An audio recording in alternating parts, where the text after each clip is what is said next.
Sir आजकल unknown gunman जो है वो बड़ा फेमस हो रहा है और जगह जगह पे जो है इनको मारा भी जा रहा है।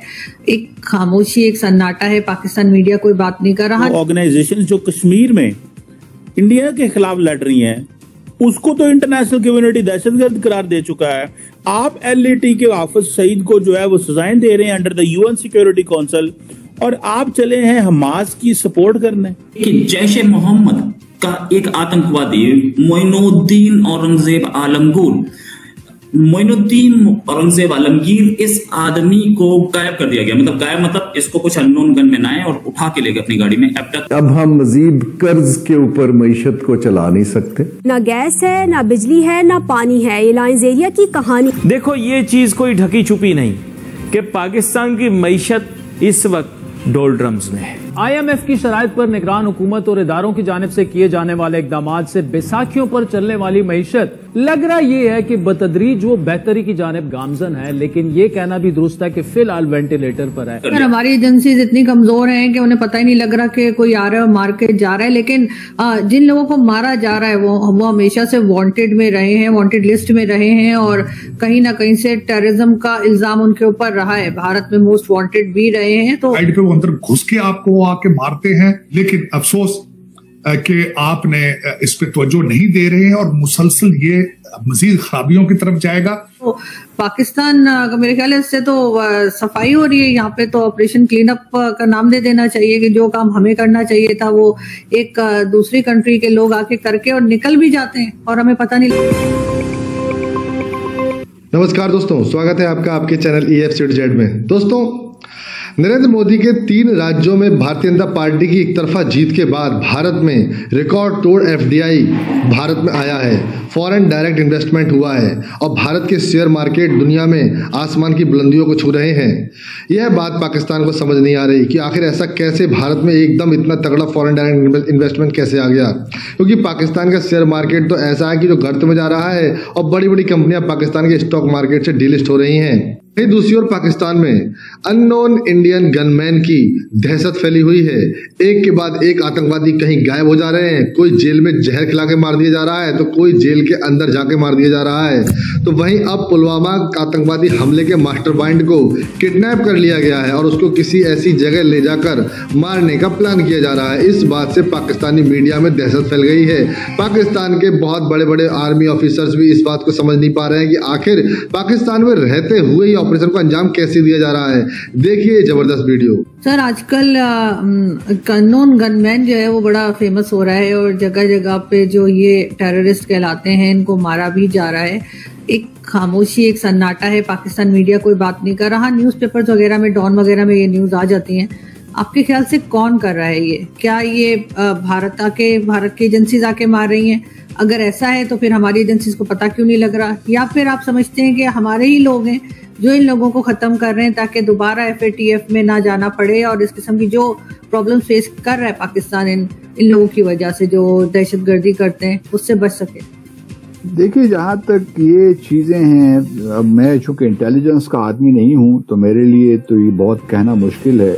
बट क्वेश्चन यही है कि जो 2-3 खबरें हाल में हमारे सामने आईं, एक हरदीप सिंह निज्जर की जिनको कनाडा में मारा गया और कनाडा का रिएक्शन आपने देखा, उन्होंने रॉ को उसमें इन्वॉल्व किया और उन्होंने एलेज भी किया कि इसमें भारत की ऑफिशियल एजेंसीज इन्वॉल्व थी। इसी तरह अभी अमेरिका ने जो पनन साहब हैं उनके बारे में भी यही कुछ कहा कि इसमें भारत के ऑफिशियल एजेंसीज का हाथ है। तो अगर ये जो 5 आइज इंटेलिजेंस जो ऑर्गेनाइजेशन है उसको सामने रखते हुए हम देखें तो बादस कयास नहीं है कि भारत ही इन्वॉल्व हो। पाकिस्तान में भी जो इस वक्त कार्रवाइयाँ हो रही हैं मुमकिन है इसमें, मैं इसको रूल आउट नहीं कर सकता।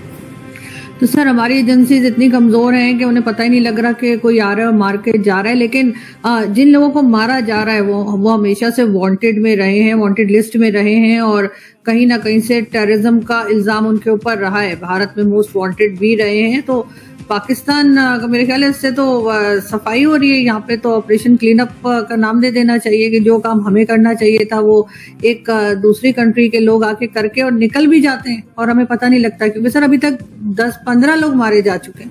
नहीं, लेकिन भारत देखिए ना, ये तो भारत का नुक्ता नजर है ना कि ये लोग वांटेड हैं या इन पे इल्जामात हैं।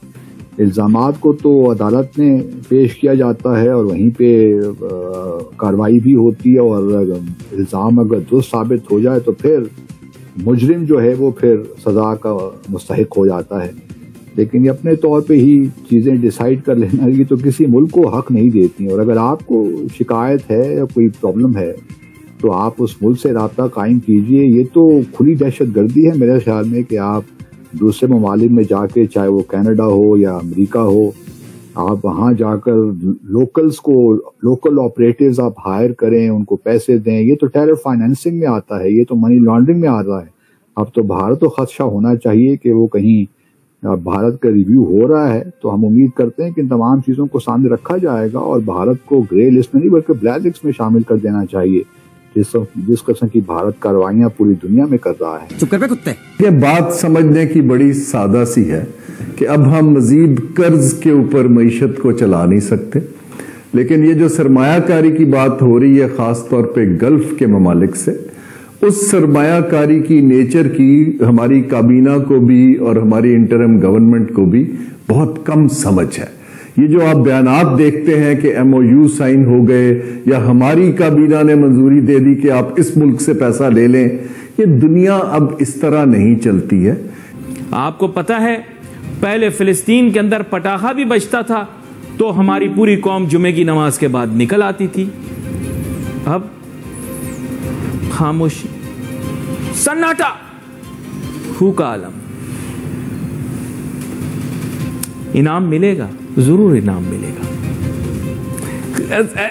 गलत हो गया कुछ, सही करो इसे। ये कुछ मुझे तज्जुब होता है कि इंटरिम कैबिनेट जो है जिस एंथुजियाज्म से MOU साइन कर रही है और प्राइवेटाइजेशन की बातें कर रही है, और जबकि उनकी अपनी लाइफ जो है पावर के अंदर 10 हफ्ते रह गई है, तो वो मुझे कुछ बात बनती दिखती नहीं। क्योंकि इन्वेस्टर मुझे कॉल करते हैं और वो पूछते हैं कि ये लोग तो 10 हफ्ते में चले जाएंगे, लेकिन ये इतने जो साइन करते फिर रहे हैं चीजें, इसका क्या मतलब है। देखिए, इस वक्त गल्फ के ममालिक जो हैं वो अपनी इन्वेस्टमेंट जो उनके रिजर्व्स होते हैं उस पर रिटर्न को बढ़ाने के लिए और रिस्क घटाने के लिए खित्ते में पैसा डालने पे तैयार है, लेकिन ना तो वो पैसा मुल्क की मईशत को डेवलप करने के लिए है, ना वो पैसा गरीब को रोजगार देने के लिए है। वो पैसा बेसिकली जहां अच्छा रिटर्न मिलता है कंपनियों में, वो वहां जाने के लिए उन्होंने बनाया है।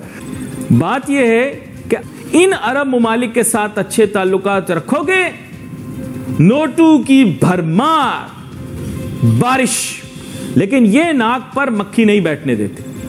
हमने पिछली दफा करी बदमाशी।